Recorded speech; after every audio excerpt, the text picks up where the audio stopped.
Happy midweek, everybody. It's Wednesday, and I got the blue going, and as you can see my ring light shining through my glasses here. It gives that really, really cool special effect. But further ado, let's get this down to business here.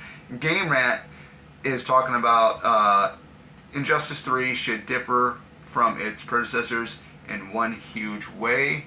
And there it is right there on GameRant. So we'll read. It's a little bit of a lengthy article.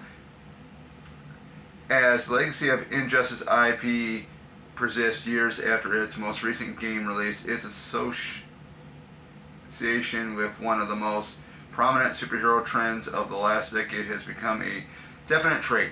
By introducing an alternative version of an evil Superman who sought world domination, Injustice started a narrative that would continue to see popularity across mediums for years to come. One of the key aspects of its perseverance lies in the series of comic book tie-ins that accompany both games, and a fresh approach to these could help justify their presence in the next game's continuity. I got both of the games, by the way, so I like them both. They're awesome, fighting games, if you ask me. Serving as fully canon parts of the franchise lore, the Injustice comic book series has focused on depicting the periods prior to the stories of the games as prequels. This has become a reliable formula for success that carried these print narratives for some time after the intentional release. Hype around the games faded, and moving forward, the Injustice comics have the opportunity to lean into the scenario by veering away from the previous pattern and being sequels instead. Prequel runs have neatly wrapped up the entire timeline. So by filling the gaps of the entire years leading up to the present of the regime timeline seen in Injustice Gods Among Us, the comics left little room for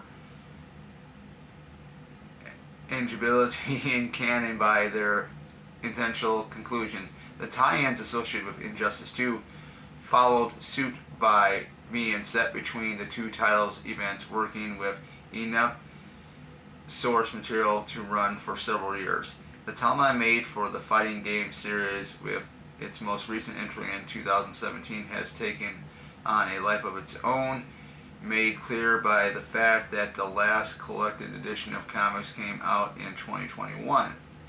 The success of Injustice Comics justified the existence of even more than just the intended prequels, as they also ended up having a He-Man collaboration and a full spin-off focused on the same events as before, but from the perspective of Harley Quinn. Continuing this trend by further moving away from the prequels could be the key to keeping the IP's momentum. It's interesting. Shifting toward a sequel direction could cement the impact of Injustice 3's comic tie-in.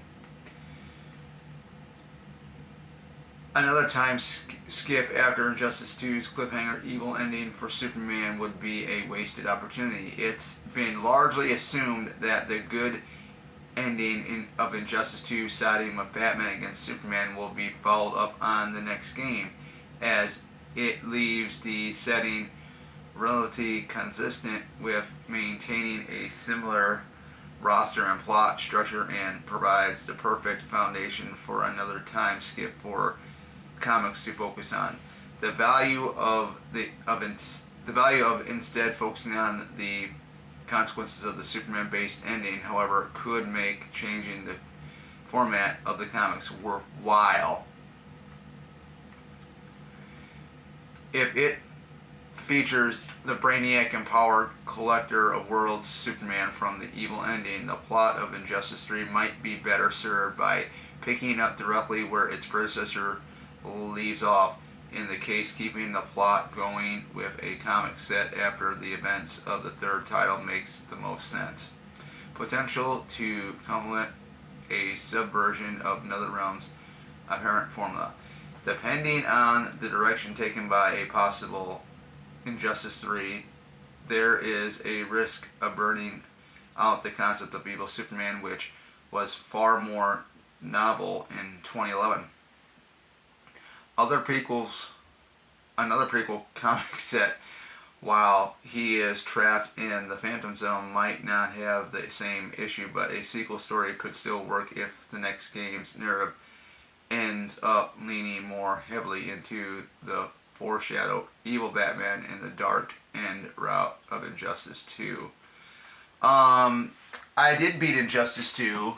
I did beat it where basically Batman becomes pretty much brainwashed. He has that head device, which you do see in the in the picture right here.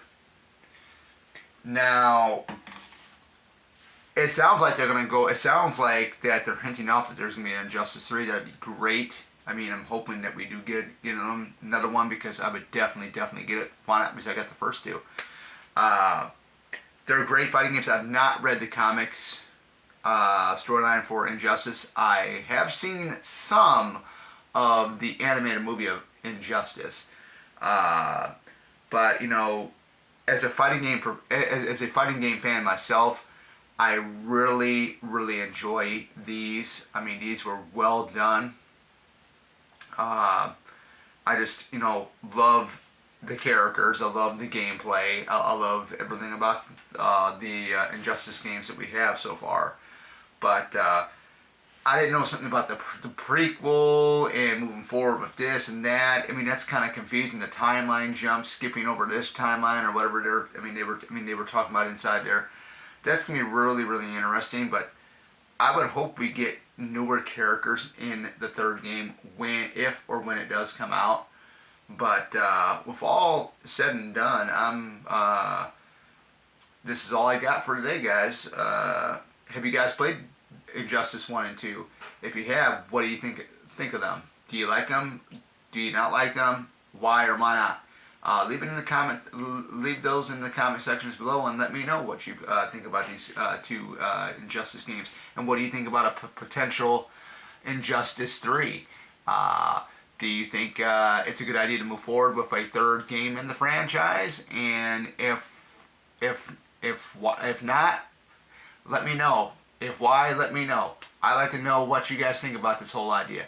With further ado, take care, and this is Oracle out of here.